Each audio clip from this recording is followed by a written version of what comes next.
So it's a pleasure to have you here, and today we are going to be discussing how the global food retail is shifting. So I'd like to start with you, Natasha, with the first question. So looking ahead to the next 5 to 10 years, what do you see as the biggest transformation retail will undergo, particularly in the food sector? It's so difficult because there's so much going on. Definitely, and we will listen later to our friend Nicola about artificial intelligence, but certainly artificial intelligence will be a big part of the equation. I don't know exactly in what way, but it could be, makes me think about, for example, in the Chinese culture, we have the role of the doctor that tells you how to eat, and food intended as medicine in a sense. And the story goes that if you get sick and you don't follow that diet, you stop paying your doctor, which is quite a good thing. And and maybe we can think going forward that, I don't know, maybe there will be a chip put underneath our skin that will be connected somehow to our biometrics, and we will be taught, what to eat. So this could be something in the future. Future of store formats. I've just come back from Korea, and I was absolutely amazed to see a fresh sandwich bar, which was built inside a sort of greenhouse dome. And inside this greenhouse, there were big wheels, and on each wheel, there was a sort of green salads and different greens of different kinds. And so these sandwiches were really made with very, very fresh produce made inside the shop. So formats, shops, artificial intelligence, who knows? Again, going back to the film that James showed earlier from his presentation, it could be that we expect things to be in a certain way and then they'll be completely different. Well, yeah, that's a vivid picture of what innovation might look like. And Paul, I'd love to hear your take on that as well. So I hope you all had a good lunch. How are the energy levels doing? Do you want to take the positive or the negative? Positive, okay, I'll try and be positive. So obesity is an issue, particularly North America, Northern Europe. In Italy, you all look very beautiful and very thin, so you're okay. It's just the Northern Europeans that we have a problem. And so in terms of innovation, and some people see it as a positive, some see it as a negative, Ozempic. So for those of you that don't know, it's the appetite suppressant. The amount of people on it in the North America is absolutely amazing. The share price of the producers is amazing. There are over 200 patents for new products coming on appetite suppression.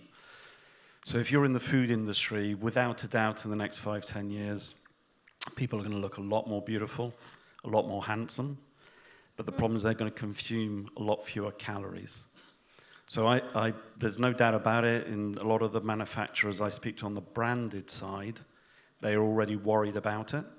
And on the positive side, if you try and look at it as anyone that does protein, so particularly what was historically for 18 to 25-year-old men consuming protein, they are rubbing their hands, because what do you need when you're on Ozempic? You need more protein. So it's something that only really came about in the last year. So I think, as Natasha said, exactly the sorts of things that she's saying. But if you sit here today, I've been staggered by the number of people that are taking it. In the UK, in the last 3 months, there are people I interact with who I say, "Oh, you're looking really well." Naturally, what I want them to do is say, "You look really well as well, Paul," but they never go with that. They say, "Yeah, it's been amazing." I said, "What are you doing? What's the secret?" And they come, "Ozempic, it's really great. Get it privately." I don't know if that's feedback for me from them, but anyway, we'll go with it. But I think if you're in that area, you would really want to be careful with the high calorie, high ultra-processed food side of things. So that's the worry. And I say the positive is if you're in the protein categories, then that's a great positive. Thank you. And staying focused on the consumers. Now, we heard earlier on how consumers are more aware. So they seek transparency more and more. They want to know where the food comes from. So how should retailers respond, both in terms of their offer and how they speak about it? So that's a difficult one. So transparency. Canada at the moment is next to a country, if you guys have heard of it, United States of America, who's completely lost the plot of what they are doing. And so what you can see in Canada at the moment, if you're an American manufacturer, producer, or an American Walmart, Costco retailer, you have demand coming down, and it's very stark. So that's very easy transparency.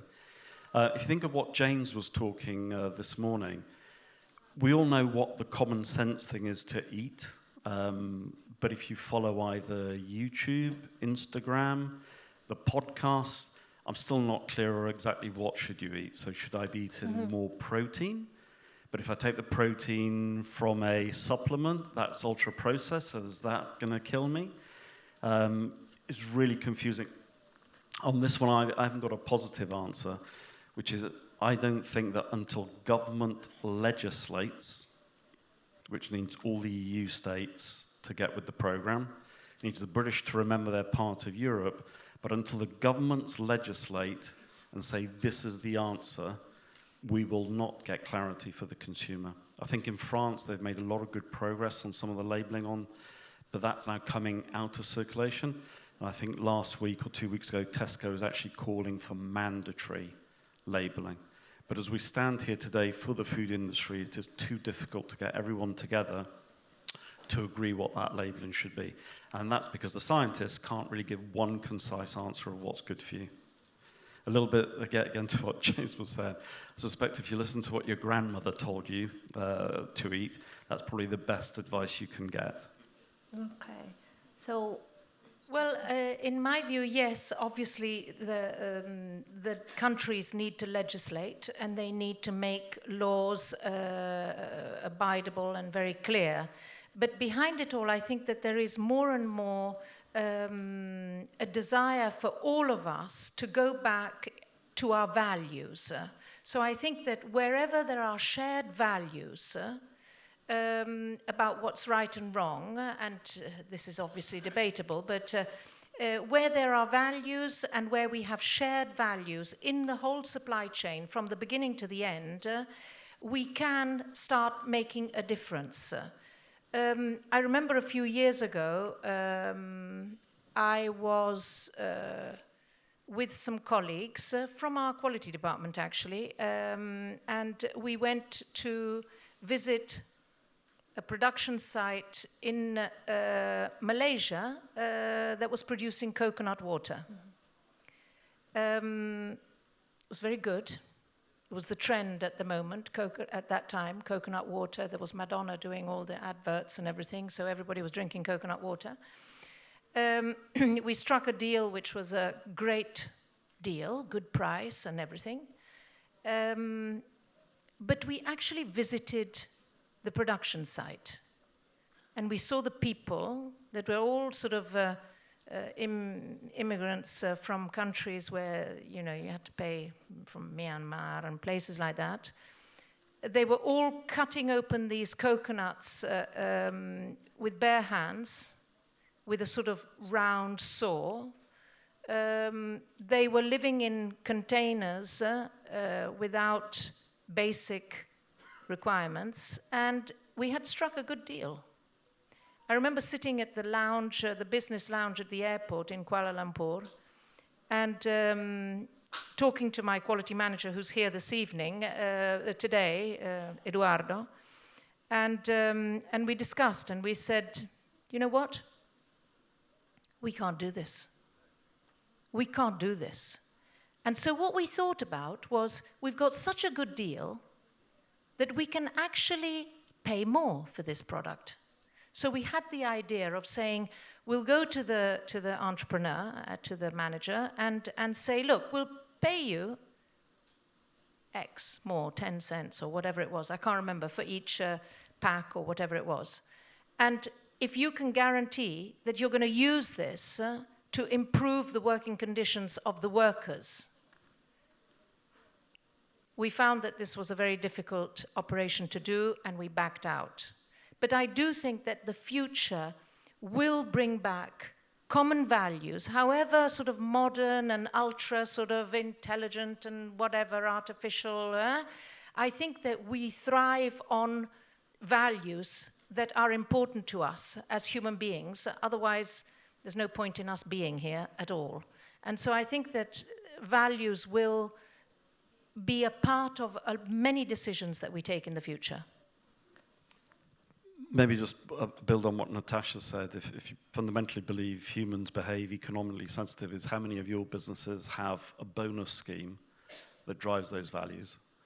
So when the buyer or the sales team are focused on what they can do, have they done a good deal? How many business owners, how many business leaders will actually put money behind incentivizing the teams to make the right decisions? That's the change that you really need to get. And that's something that the government can come together to make those right decisions. Do you think food retail is becoming more and more similar globally, or do you still see local habits and cultures shaping the way we buy and eat? Well, I'm thinking about Bobby's presentation this morning, yes, and Massimo's presentation this morning, in which they gave completely different situations in different parts of the world. But in both cases, we're talking about the importance of traditional ties to the territory. So in both cases, in your case, Bobby, you were talking about how important it is to understand the local culture in order to be successful in your country. So on one hand, yes, I think that we all thrive on our traditions, particularly in food. I mean, food is so wonderful. You know, who was it, James, that gave us this idea that we can have a syringe?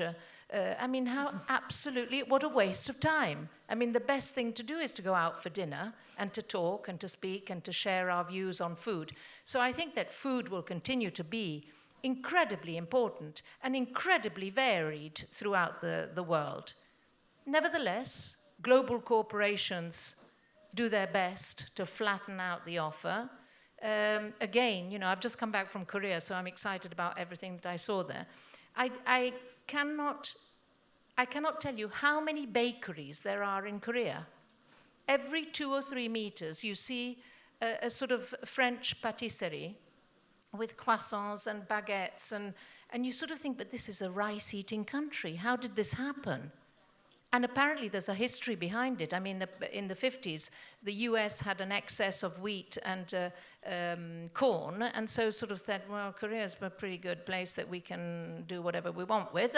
And so that's what they did. And bakeries everywhere, that's all they eat, croissants and bread. They've forgotten how to eat rice. They'll eat rice with kimchi. But so the global corporations will continue to push on big volumes. I mean, let's not even look at McDonald's and all of these, but these obviously continue to prosper. Yeah, I'm British, and our food culture is really well known throughout the world for mushy peas, baked beans. So it's interesting being a Brit. You're extremely open to foreign food. I hate you Italians. Everyone thinks your food's the best in the world, and ours is terrible. So when we're going to sell into other countries and say, hey, I'm Brit, what can we sell you? It's embarrassing, whereas Italian it works, right? So let's pick on the Italians. okay. We operate in 16 countries around the world, and everywhere thinks that Italy has the best European food. That is a global convergence that is portrayed by the media, the television, and the social media. So I think there will be a long-term convergence. I think, as Bobby was saying, it will also come the other way.